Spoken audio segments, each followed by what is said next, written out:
Gado tik mi no no Dap di lalo Zung zal do tu Na daga ko Ganon chan ka Dot mi Kay ka cha Nan sung big mi Par do bi na si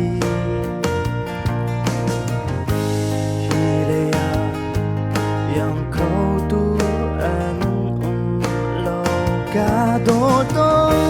kay kalung thiên đi là căn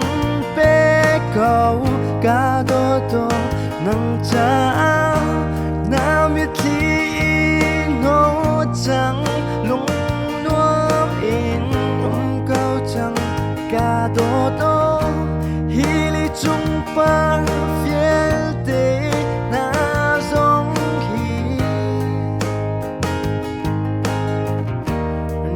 yang không buông lâu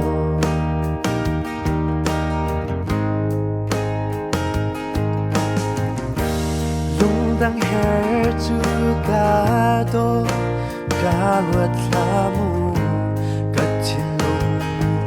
nang long an làm êm ca nên chẳng ca tốt mi cây cất cha Pardo big nasi Hilea yang kau tuan lo Gado to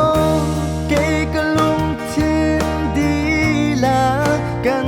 bé kau Gado to nang cha na miết thi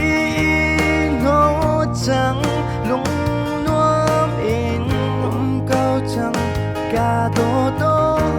hili chung par fiel te na dong hi nang yang không buông lâu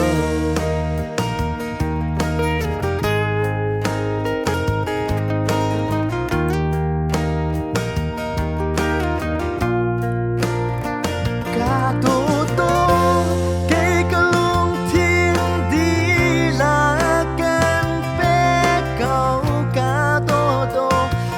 cha